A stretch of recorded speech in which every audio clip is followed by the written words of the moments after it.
On 90 Day Fiancé, Yara revealed personal details about her relationship with Jovi. She admitted they were going through a dry spell in their bedroom life. During the current season of Happily Ever After, Yara opened up about how things had become boring between them. Jovi made some remarks about Yara's appearance that led to her emotional breakdown.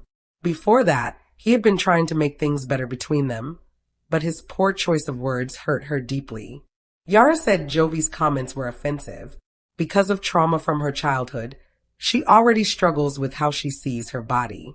That made it even harder for her to forgive him. Fans were shocked to learn more about Yara and Jovi's marriage issues. They wondered what exactly she had shared and whether it was true. Yara tried to brush off Jovi's comments, but it became too much. Jovi told the cameras that he didn't mean to insult her. He said he never called her ugly when she was younger. He also said, "I don't want to get grilled for something I didn't even mean to say." Still, when Yara tried to explain how it made her feel, she broke down in tears. She talked about how hurtful things from her childhood still affect her.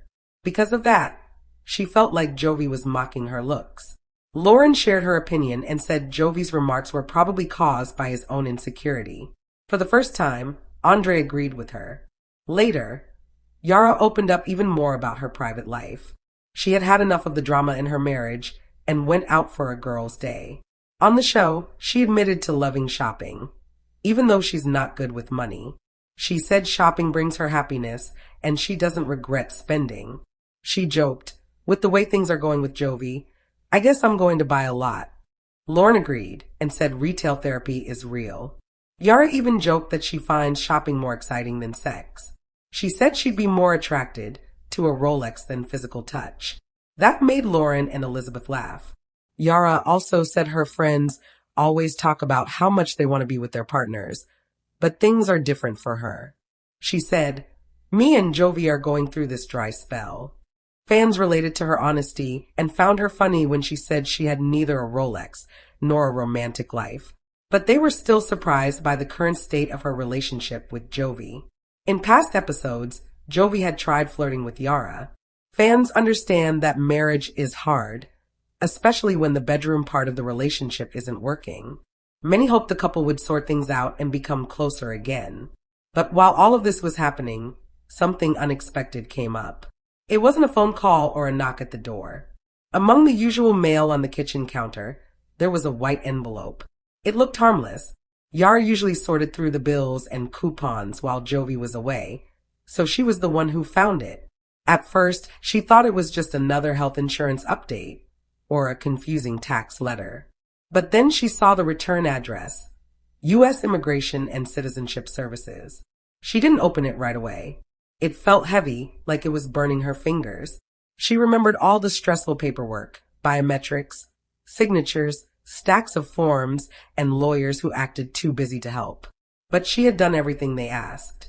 Her social security card, work permit, and green card renewal were all submitted. She thought everything was fine. She sat down at the kitchen table and just stared at the letter. Mila was playing nearby, speaking in a mix of toddler English and Ukrainian. The kitchen felt peaceful, but Yara felt a cold fear growing inside her. Finally, her hand shaking, she opened the envelope. The letter wasn't long, but that made it worse. The government always seemed to use fewer words when something serious was wrong. There were mistakes and missing documents. They said some pages were unsigned. Her trip dates were unconfirmed, and a required affidavit was missing. The letter said she had ignored earlier requests. It warned her that if the corrections weren't sent in soon, her legal status might expire. It even said removal proceedings could start if she didn't fix it. She read that line 3 times. She didn't cry. Not yet. She just picked up her phone. She wasn't sure whether to call Jovi or her lawyer. She knew which one she should call first, but she couldn't handle hearing panic in Jovi's voice. So she called her lawyer's office. The receptionist said they didn't have a record of any issue, but they'd look into it and call her back. They didn't sound too worried. They didn't realize Yara felt like her whole life was suddenly falling apart. Even after the call, she couldn't bring herself to call Jovi. She already knew how he'd react: upset, frustrated, angry. She could imagine him saying, "How could this happen? Didn't you check everything?" What did you do? He always thought that getting mad would fix things faster than staying calm. It wasn't that he didn't care. Yara set the letter down and walked around the kitchen, trying to think. She remembered sending the missing documents after a confusing voicemail from the lawyer's office. She even remembered asking twice if there was anything else they needed. She remembered the assistant saying, "Don't worry, you're fine." Her heart was pounding when she finally called Jovi. His voice was hard to hear because of background noise, but she could tell he got serious when she said, "I got something from immigration." He asked her to say it again. This time she did. He went quiet. Then he said, "Read it." And she did, almost word for word. His breathing changed. At first, he was confused, then angry. "What the hell did they do wrong?" he shouted. "You told the lawyer about your Europe trip, right? He said that was okay, didn't he?" Trying not to sound like she was falling apart, she answered back. "He told me everything was fine. I gave him all the documents. I emailed him. I asked him twice. And you didn't follow up again? You didn't check to make sure they did it right." His words felt like a slap. The tension in his voice made it sound like he was blaming her, even if he didn't mean to. Her throat tightened. "I trusted them," she whispered. "Jovi, what else was I supposed to do? I'm not an immigration lawyer." Mila walked into the kitchen, unaware of the tension, and tugged at Yara's leg. Yara held the phone to her ear, picked Mila up, and held her close. Jovi sounded more upset now. "This isn't something we can mess up. You know how serious this is. Why didn't you double-check the documents yourself?" She didn't cry yet, but her silence made him pause. "Okay," he said after a moment, trying to calm down. "I'm sorry. I'm not mad at you. I'm mad at the lawyer. We paid him for this. What did he even do? Did he file half the papers and go on vacation?" She told him the lawyer's office said they'd call back. He cursed under his breath. "They'd better. If they don't fix this, I swear I'm suing them. I don't care what it costs." For the rest of the call, he was focused. He asked for dates, wording, timelines. She told him everything, including the part about the risk of being removed from the country if the paperwork wasn't corrected. By the end of the call, she was exhausted. Her mind kept going over the worst-case scenarios. What if she had to leave the country, a country torn apart by war? Where would Mila go? What would happen? Would Jovi be allowed to come? Would she lose her daughter? Or would their daughter lose her father? She didn't sleep that night. Every time she closed her eyes, she imagined immigration officers at the door or a court notice arriving. She listened to every sound in the house like it was a warning. The next morning, she called the lawyer's office again. No updates. Since it was early, the assistant sounded annoyed. Something changed in her. Fear turned into anger. She reminded them of the deadline in the letter. She hung up when they placed her on hold too long, then called again. Hours later, the lawyer finally returned her call. He sounded dismissive. When she asked if he had submitted the missing paperwork, he hesitated. "These letters are common. We'll file an extension if needed. Don't panic." "We're reviewing everything," he said vaguely. "I'll have my staff check the signed pages." She raised her voice. "You told me everything was submitted months ago. I sent you 2 emails. You said I was okay." "Well, sometimes USCIS misplaces things," he replied. "That doesn't mean we didn't submit it."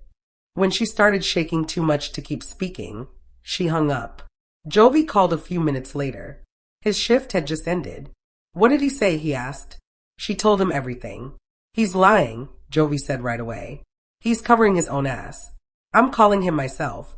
Give me his number." She gave it to him. Less than 10 minutes later, Jovi messaged her.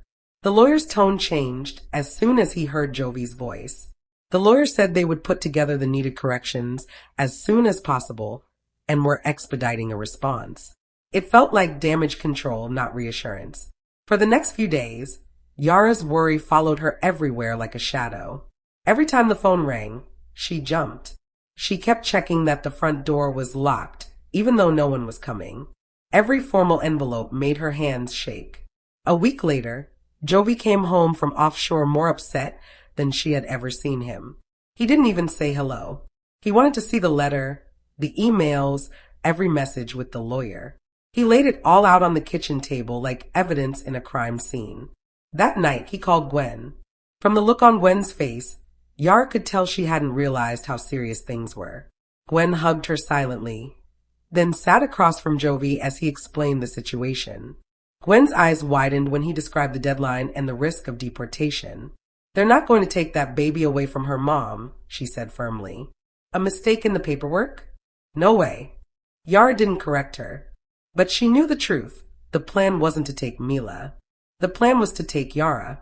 And if that happened, Mila would either go with her or be left behind. Neither choice was okay. Every day, Jovi got angrier. He kept calling the lawyer, demanding proof, threatening lawsuits, asking for constant updates. Finally, the lawyer said they were putting together a response packet and would try to send it before the deadline. "Try," Jovi said, barely keeping calm. "You try when you're entering a raffle. This is my wife's life." Yara tried to keep herself busy, cooking, cleaning, scrolling her phone, even though she wasn't really reading anything. She stayed awake at night, wondering what would happen if the government thought she broke the law without knowing it. She remembered people back home who lost visas over technical errors. She remembered mothers crying at airports.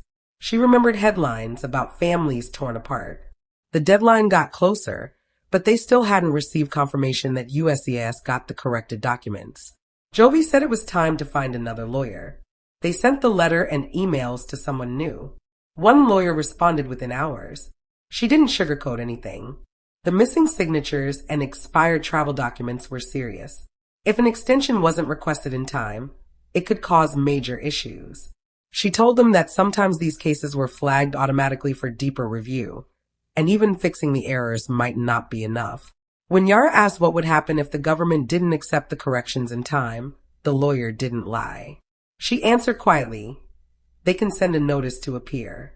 That starts the removal process, but you'll still have a chance to explain your case if that happens." Joy asked, "So she might have to leave before it's even settled?" The lawyer paused. "Yes, in some cases."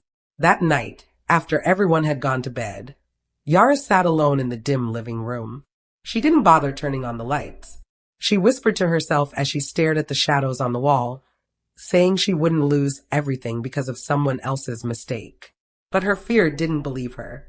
The next few days dragged by slowly. Joy was always on his phone, yelling at anyone who made him wait too long. Yara tried not to cry in front of Mila. Gwen kept checking in. Friends asked why she wasn't posting online anymore. Then another envelope arrived, 3 days before the deadline. It wasn't as thick as she had hoped. Not as reassuring either. Her hands tore it open before she could stop herself, even though she felt her world tilting. The letter was vague. Even worse, it said her case was being reviewed for possible termination because the requested evidence hadn't been received on time. There was no confirmation that the corrections were ever received. No mention of any extension. Just one cold sentence suggesting her right to be in the country was now in question. Joy's face turned pale, then red as he read it. He didn't curse. He didn't yell. He just stood up from the table, grabbed his keys, and said he was driving to the lawyer's office. She grabbed his arm and shouted, "Jovi, you can't just show up." "I'm not calling anymore," he said. "He's going to look me in the eye and explain how this happened." Something broke inside her as she watched him go. Not because she didn't believe he would fight for her, but because she was starting to think that no matter what he did, it wouldn't matter. The tension was obvious as soon as Joy walked into the lawyer's office. When the receptionist saw the look on his face, a mix of anger, fear, and determination, her polite smile disappeared. He didn't wait for greetings or excuses. He demanded to see the lawyer immediately. Within minutes, he was sitting across from the man who was supposed to protect Yara's legal status. And this time, Joy wasn't holding back. He slammed a packet of documents and emails on the table. "This is unacceptable," he said. "Because of your mistakes, my wife could lose everything. How can a law office that charges thousands of dollars have missing signatures and unfiled documents?" The lawyer, usually calm and careful, seemed caught off guard. He adjusted his glasses and tried to stick to a planned answer, but Joy didn't let him. We submitted everything," the lawyer said in a strained voice. "There might have been a delay, but we're fixing it now." Joy's hand hit the table again. "You wait for coffee. You wait in traffic. You don't delay things that risk someone's legal status. Do you understand what this means? Deportation, losing her daughter, breaking our family apart. And you're calling it a delay. In her pocket, Yara's phone buzzed. She couldn't answer it. She watched Joy pacing in the lawyer's office, his hands shaking. She wanted to call him, to calm him down, but had no words left. Upstairs, Mila was sleeping, unaware of the storm about to hit their lives. After what felt like hours, the lawyer promised to personally handle the case, submit all corrections, and contact immigration right away. Joy left the office angry, but slightly relieved. Still, nothing was guaranteed. Time was running out, and Yara felt herself getting closer and closer to the nightmare she feared. At home, things were tense. Joy tried to comfort her, but his frustration was clear. They argued, cried, and blamed each other every time they talked about it. Yara started doubting herself. Did she really do everything she could? Could she have caught the mistake sooner? She imagined every possible outcome, and in every one, she ended up separated from Mila. In the days before the final deadline, everything was filled with legal calls, scanning documents, and trying to keep Mila's life normal. But the fear never went away. Yara barely ate or slept. At night, she lay awake, staring at the ceiling, imagining immigration officers at the door. Joy was struggling too, but still tried to protect her from panic. Then the letter came. No signature, no approval, just a short message, cold and final. After reviewing the updated paperwork, immigration decided it wasn't enough. The letter said Yara's legal status was being revoked. She had to leave the country immediately. She would still get a notice to appear in court later, but she no longer had the legal right to stay. Yara didn't scream. She didn't cry. She just held the letter to her chest as everything inside her fell apart. Mila climbed into her lap. Yara wished for a moment that they could both disappear, melt into the floor, and escape from the heavy pain of it all. But there was no way out. She had to face it. That night, when Joy came home hoping for good news, he found Yara sitting at the kitchen table, holding the crumpled letter.